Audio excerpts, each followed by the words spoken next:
is Katie, and I created a style system called Fantastical Beauty. And in this video, I'm going through an overview of that system and how it works. If you want more information after the video, there is a PDF on the website for free. I call it the book, and it covers the entire system, and it might have more information than this video does. Fantastical Beauty is effectively two complementary types that you need to find. The first grouping is fantasy type, and the second grouping is animal familiar type. Fantasy type is based on 3 face types and 3 body types, which makes a grid of 9 archetypes. Each archetype has 6 subtypes. Animal familiar is based on face and body lines in a more detailed way. There are 14 possible types, and your animal familiar type and your fantasy archetype and subtype work together to create a really beautiful and really personal style. So let's get into the fantasy type approach first. The 3 face types are called wide or full, that's one type, has horizontal movement and a kind of fullness to the features on the face. The second face type is called linear or narrow. There's vertical movement or angularity in the face. And the third face type is called balanced or compact. And there's a kind of stillness, moderateness, evenness to the features. The 3 body types are just the degree of S-curve, the waist to hip shape, as seen from the front. It's subtle, moderate, or major, and that creates, with the face types, the grid of 9 archetypes. And when I say archetypes or base type, that's the same thing.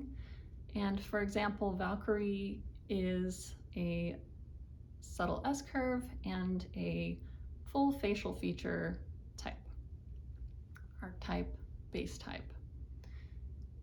She represents warriors and strength. And there are 6 subtypes for Valkyrie that relate to this theme or to her style guidelines. They have a close affinity. That's how they got categorized as a Valkyrie subtype. The subtypes you choose based on your personal preference.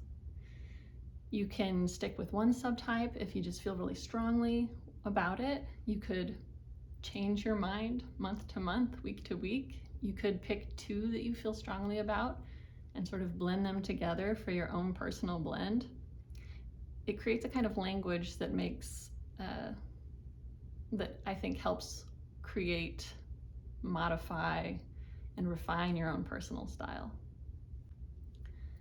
The other 8 archetypes are, well, let's go through all 9. Said Valkyrie, then is Fae, then is Magic Queen, Maenad, Nymph, Angel, Dragon Princess, Mermaid, and Seer. Those are the 9 archetypes. They each have their own mood and their own aspect of humanity that they represent. And then each again has 6 unique subtypes, style subtypes within it. Each of the style guides has suggested or example color palettes to use with the guidelines for line and color and all the other aspects of dressing. The suggested palettes are loosely based on a 4-season personal coloring approach. Spring, summer, winter, spring, summer, autumn, and winter. And the palettes, each subtype palette is sort of limited within that. So if the mood of the type needs muted and blended coloring, then there's an example from spring and beyond, from each of the 4 seasons, an example of how you might use your most harmonious colors to give an effect that is more subtle and blended to enhance the mood of the type that you're working with.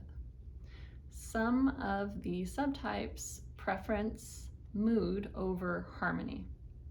So they might say you've got to wear black for the mood of this type. Nothing else will do. You can't substitute navy or dark green. You might add them, but they don't actually replace the mood of black. Nothing does.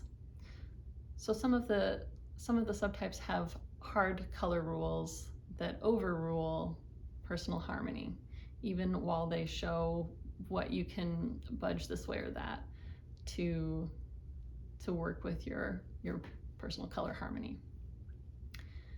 I have a style and possibly life philosophy, though. This is my caveat. I use the system approach for private clients. I use the system approach for myself most of the time. I go off system sometimes as I feel impassioned toward a certain subtype that is definitely not mine. I always rein it in the end, but I like to go exploring myself. My philosophy, though, the caveat is personal joy trumps personal harmony. So even though I use the system, I think if you are not drawn to the types that you think you belong to, you should follow your joy instead of personal harmony. And I think that even if the whole world tells you you look best in hot pink or neon colors, if you hate them and you love soft, muted colors, then you should follow your joy. I think life's too short not to follow your joy. So this is a style system. It is the one that I use with private clients and will continue to use. But you have to merge. In private client work, I do my best to merge my opinion that I'm being paid for with their personal preferences. The personal harmony and the personal joy. It's what I strive for when I'm working one-on-one with people. But if you're just trying to find something for yourself, you can either do that, try to merge your joy and your harmony, or choose joy. If you have to choose one, choose joy. I encourage you to. And now we're back to the animal familiar types. These work in harmony with fantasy types. The animal familiar types are based on the shapes in your face and body and your height. The shapes that I'm discussing are line, which is sharpness, length, angularity, rectangle, which adds some width or softness that way, oval, which is moderate, even, balanced, circle, which is roundness and fullness, and then mixed shapes, which is either a random mix of all of the above, or it is the extremes juxtaposed, which creates a certain effect when people have very round, full features juxtaposed with very sharp, angular features. Those are the shapes that make up the 14 animal familiar types.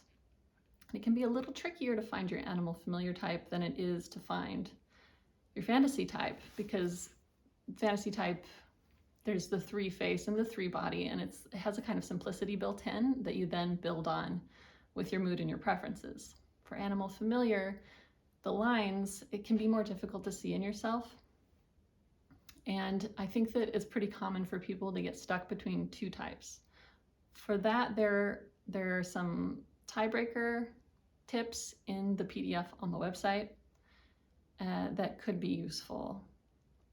Or we might be able to go into that direction in a different video if that would be helpful. The animal familiar type, let's say you've got it figured out, you've got your fantasy type figured out, your subtype figured out.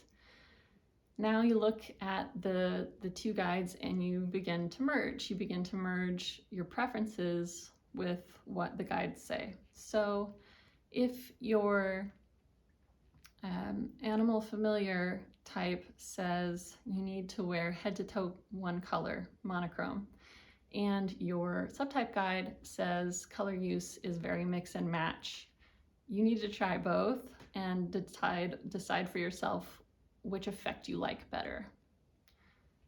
I tend to think that animal familiar is what will overrule more than fantasy type will overrule animal familiar, but that might not be the case. I don't know. If you've played with that, I would like to hear how you found it for yourself. Having found those types for yourself and wiggled through the details and determined what you like on yourself leads to a very personal style.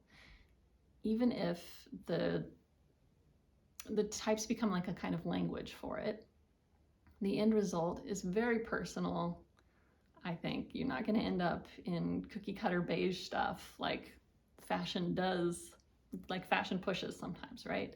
This isn't big F fashion. This is personal style, really personal look that you develop and you refine until it's almost identifiable, where someone says, I saw something and it really made me think of you. I think you would really like this thing that I saw. And it's because you're communicating your style so clearly that other people also have an idea of how that aligns. That's an exciting thing for me, to see really personal style. And I hope that this system helps you do that. There are a few more guides on the website that I call out of system guides.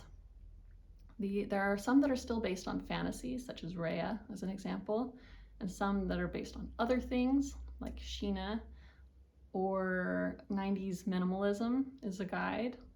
And then there is my personal most recent passion, which is the 10 outfits for year-round guide, which I think works with all of the other style guides, and I can't wait to explore it more to show how 10 outfits could work year-round for the subtypes. Are you excited about that? Is it just me? I am really excited to explore that more. I think that limiting yourself to 10 outfits, not only is it sort of conceptually easy to play around with until you get something refined, but the refinement, what you have left at the end, if you see just 10 outfits for year round, it's like really concentrated style. Like that is punchy personal style, right? Because you have to communicate it in so few looks. And that doesn't have to be the total limit of looks. It's just sort of a core wardrobe, you might think of it as, I think of it as a touchstone where it's not something I'm going to hardline limit myself to or someone else to, but it can be a useful focusing practice.